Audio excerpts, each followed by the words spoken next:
Okay, so this video is mostly for myself. I spent a few minutes figuring out which video settings I liked best for OBS Studio to publish 4K 60 frames per second video onto YouTube while not destroying disk space. So this is what I got. Settings. I have, first of all, video I have 4K 60. And then, so for output, for recording, standard MPEG 4, X264, CoreAudio. I do audio track 1 and 2, and I'll show you why in a moment. Rescale disabled. And then because I'm using X264 encoder, I can use different control rates for bitrate. I use a constant bitrate, and 24 megabit seems to be pretty good balance for me. It handles moving stuff around and it doesn't get too ugly. And then auto, very fast.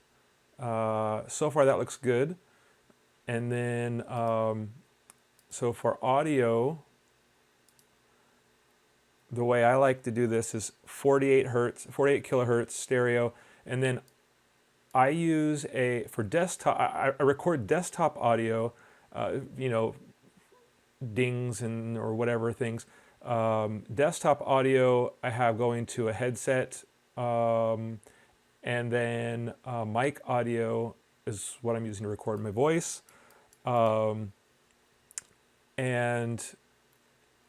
the reason why I call this out, because what's not obvious about it is, so that's two different audio sources. So I have two tracks, but that doesn't just work automatically. I have to also go here, and this is the audio mixer if you're new to OBS like I am. Desktop audio, I don't need to bump the decibels up. There's no gain, but I have that assigned to track 1. And for mic audio, for my mic, I need to bump up the gain 15 decibels, and I have it attached to track 2. And so that's what gives me the ability to output, I'm looking at the wrong thing, output audio track 1 and 2.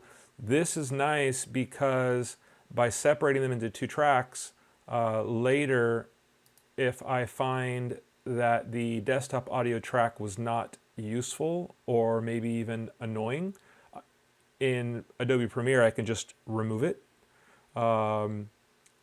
Likewise, if I find that my audio is annoying and unnecessary, I can remove it. And that's the advantage to keeping the tracks separate. Anyway, sorry, this is not to educate anyone. Like I said, this is really just for my own use because I don't make YouTube videos very often, and I will likely forget the settings for this the next time I come around to make one. So I'll have this video nice and handy for myself. Okay, goodbye. Oh, right. One last thing I need to add for myself is I can't show you while I'm recording, but I can save these settings as a profile, which I've done, so that way I can restore it later. I have not tried that yet, so I don't know if all of my settings, including which tracks and such, if it's all restored or what, but hopefully it at least gets me part of the way there. So note to yourself, go look for that next time. Okay, bye again.